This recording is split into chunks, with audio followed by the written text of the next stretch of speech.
Alors je reviens sur l'astrologie, puisqu'il s'agit évidemment de familiariser le public avec ces nouvelles notions d'équinoxialité et de solsticialité, alors que le public est habitué à d'autres critères, d'autres notions. Je dirais pour simplifier aujourd'hui que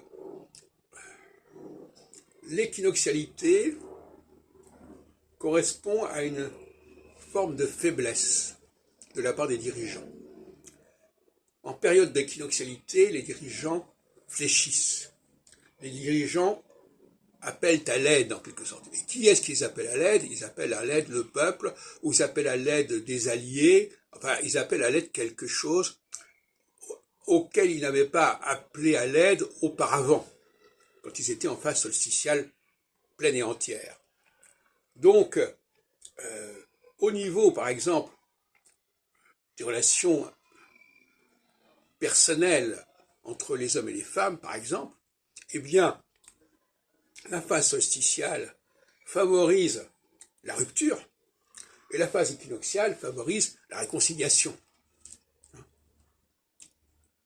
En phase, quand on se rapproche d'une période solsticiale, il ne faut pas se faire d'illusions, on a une épée de Damoclès par rapport à la notion de divorce qui va pouvoir devenir très concrète.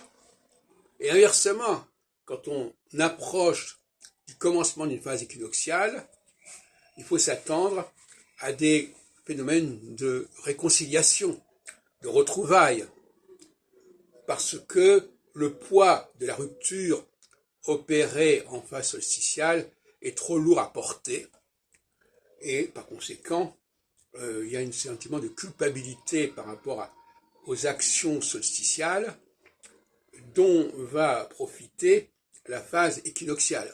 De la même façon que le chômage peut être accentué en phase solsticiale, notamment en mettant en avant des moyens de productivité supérieurs, alors qu'en phase équinoxiale, on verra que le non-emploi est un problème social et qu'il y a un problème avec la productivité, avec les machines.